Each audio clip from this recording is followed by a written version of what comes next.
In this video, I'm going to be reviewing the Caroma P1 electric scooter, which is Caroma's foldable seated scooter that comes in a couple of different configurations for a really good price. I'm going to go over the assembly process and go in depth on the features and specs, do an acceleration test, a braking test, and a review on how it rides. So let's get to it.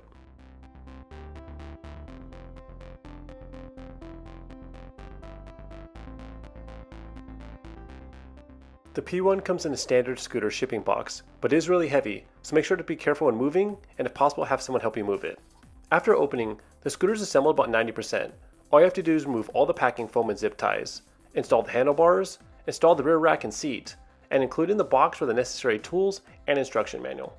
The whole process only took about 10 to 15 minutes, with most of my time being spent cutting off the zip ties and packing foam. This is a very easy scooter to put together, so you should have no problem putting it together by yourself, regardless of mechanical skill level. And when I went through the scooter, all the bolts were tight, all the welds were nice, and the brakes felt good, and it powered up no problem. One thing to note is, there's actually two different versions of the P1. The version I have is the version where the seat mounts directly to the frame, and it comes with rear shocks. The other version has an adjustable seat height and adjustable handlebar height.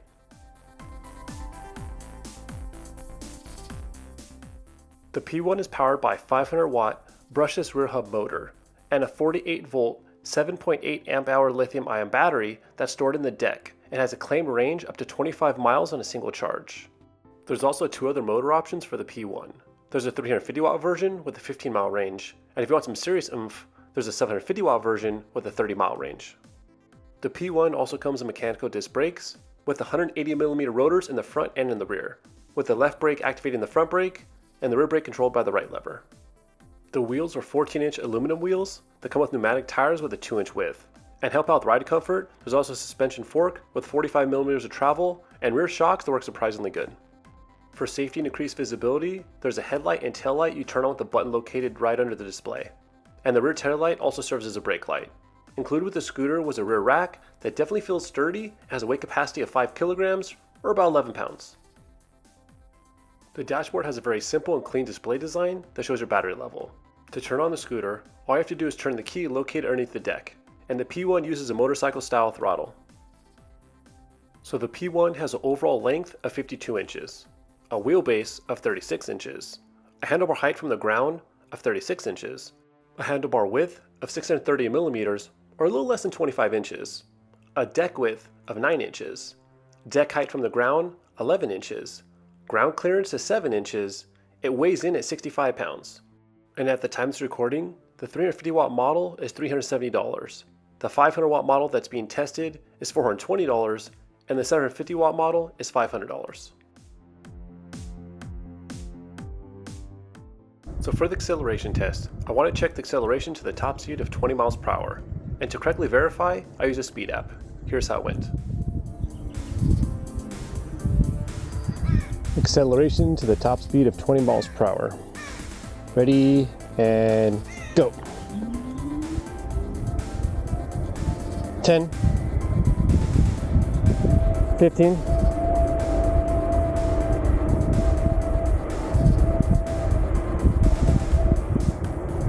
20. So the P1 went 0 to 10 miles per hour in 4 seconds. 0 to 15 miles per hour in 6.8 seconds, and 0 to 20 miles per hour in 14.9 seconds. When I did the first acceleration test, the battery was a little under half, and I was curious if the battery level actually affected the power, so I decided to retest the P1 with a full battery. Here's how that went. Okay, so redoing the acceleration, now we have a full battery. Before we only had half a battery. So 0 to 20 miles an hour of top speed. Here we go, ready, and go. 10, 15, 20.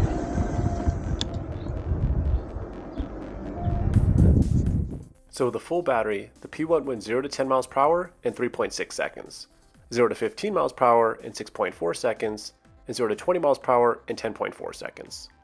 So I must say, I was pretty impressed by the acceleration of the scooter. It felt fast, and probably most surprising is how quiet the motor is. It seems that the P1 cuts a little bit of power once the battery starts getting below half. Now what is the relevance? We also did the Hillclimb Test with less than half a battery. Okay, doing the Hillclimb test. Claimed hill climb is 15% gradient. This hill is about 14% from past tests I've done. The scooter has a little bit less than half a battery, so it's not running full power, so let's see how it does. Here we go.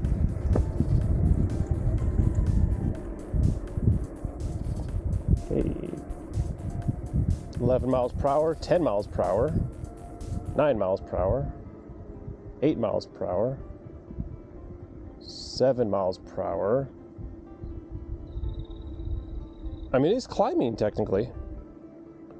It's not going that fast, obviously. Wide open throttle.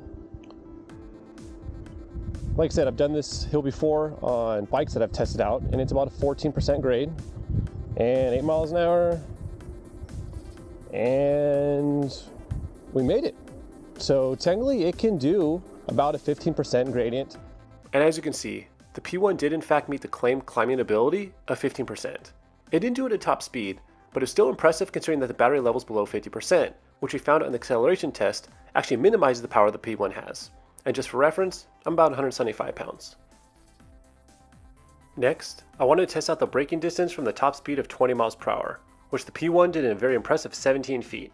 Now I do have to say, I was extremely surprised by the braking power of the P1. These brakes are very powerful, and if you underestimate them, you could find yourself in a precarious position, like I did during my first braking test attempt.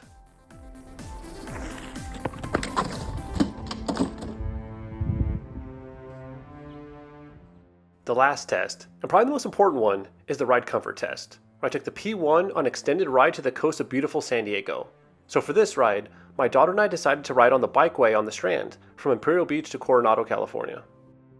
During this ride, I rode about a little less than 9 miles, and I was seated for almost an hour, and I have to say that the P1 is extremely comfortable and I had no exhaustion.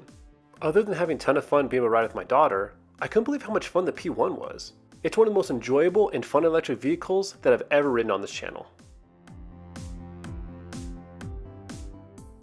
So far through my extensive testing, the P1 has held up extremely well to daily use. The 500 watt brushless hub motor is almost silent. It's extremely smooth, has very good acceleration.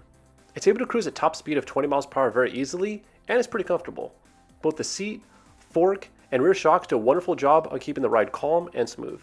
Since this is labeled as a commuting scooter, other than power and comfort, one of the most important features to me is range. So Caroma claims that the P1 in this configuration has the ability to go 25 miles in optimal conditions. Now I've ridden a lot of scooters in my lifetime and never had a scooter go the advertised range. This is probably due to more to my weight, not riding perfectly level surfaces. I never ride around in the slowest speed setting. But so far in all my testing, this scooter has averaged between 19 and 22 miles of range per charge, which pleasantly surprised me. So I feel that 25 miles is possible if you're much lighter than me and you're riding in the right conditions. And while the scooter is very powerful and smooth, one aspect it excels at is the fun factor. I've ridden a lot of scooters, and I couldn't believe how much fun this scooter was. When I looked at it, I was pretty skeptical, but man is it fun. And one great advantage of this scooter is if you're someone who doesn't like standing in one place for a long period of time, this scooter has a seat, so it's perfect for you. So in conclusion, this is one of the best sub $500 scooters I've ever ridden, and I'm extremely impressed with it, especially for the price. It has a ton of features, it's very powerful, has great brakes, it's just a really fun scooter to ride, and a great addition to my riding fleet. But if you have any questions, or own a P1 yourself and want to share your experience, please leave them in the comments section below. Thank you so much for watching, and have a great one.